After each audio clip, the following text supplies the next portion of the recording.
Our hearts are very, very heavy this morning because of the incident on Friday night at the Astroworld Fest. 8 people lost their lives, and 8 young persons lost their lives. So when we're talking about people who are 16, 14, 16, 21, 23, 27. And then there were 25 who were transported to hospitals.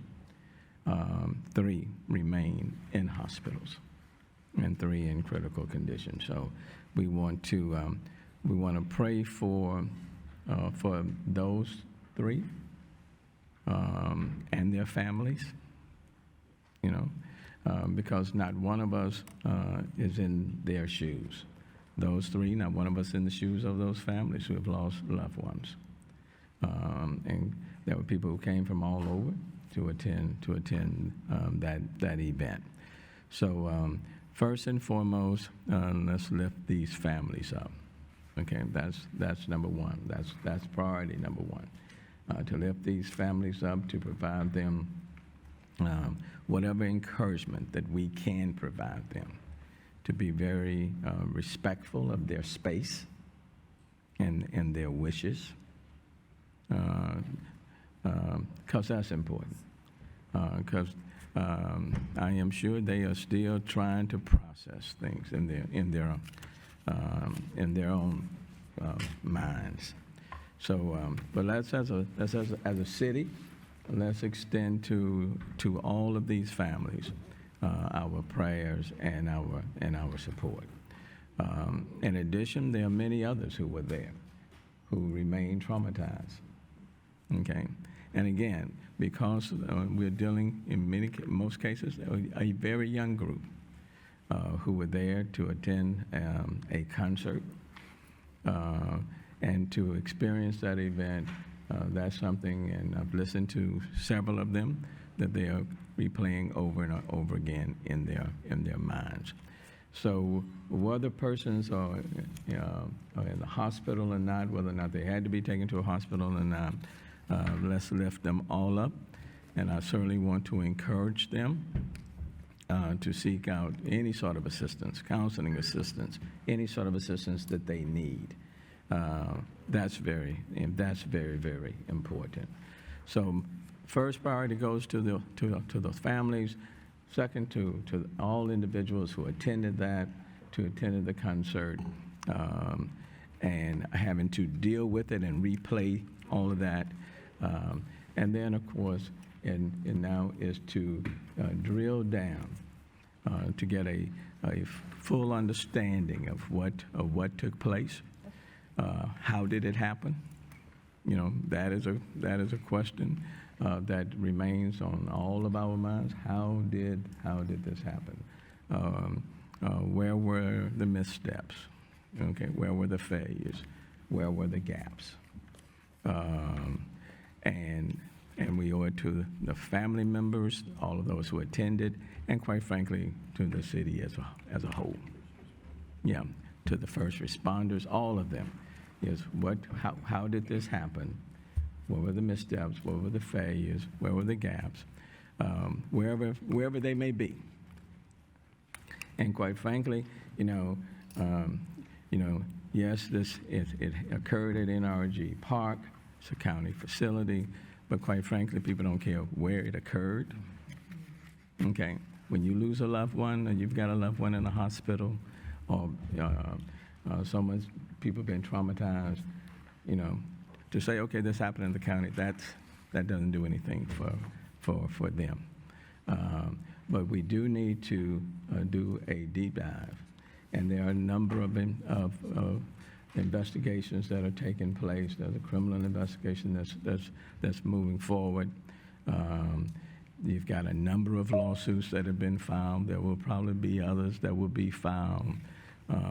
People are looking at the site, all of that. So all of those things will take place, and all of these questions need to be answered. And wherever the missteps were, need to be identified, and not just for this event, but for future events that will take place. And my view is that if an event, regardless of the venue, let's say it's a county venue, if it's happening in the city of Houston, then the city of Houston needs to be at the table at the very beginning.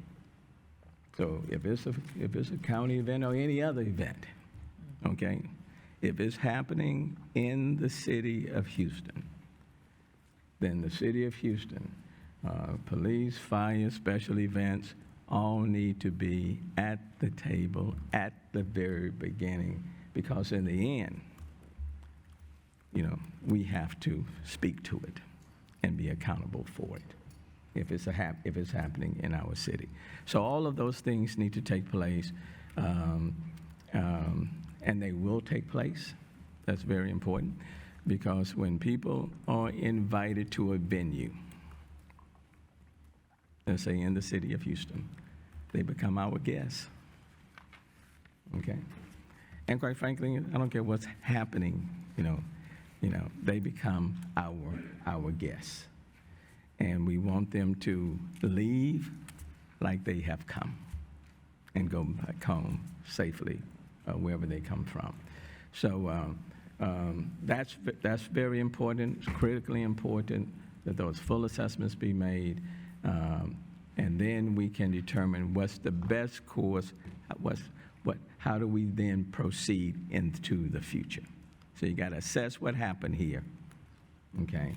And then you determine, okay, then how do we move forward such that it does not happen again? What are the lessons that need to be learned? As tragic as this is, and this is tragic on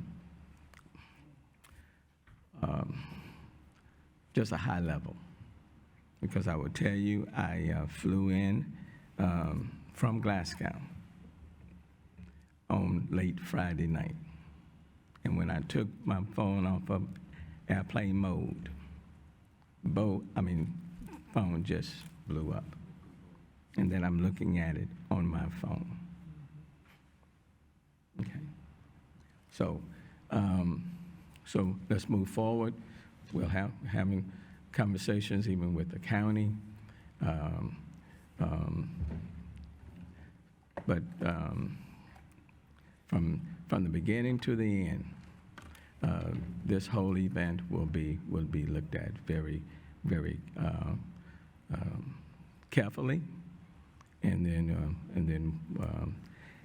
we're not going to be able to answer everybody's questions right now, because you want to be careful in drawing any premature conclusions.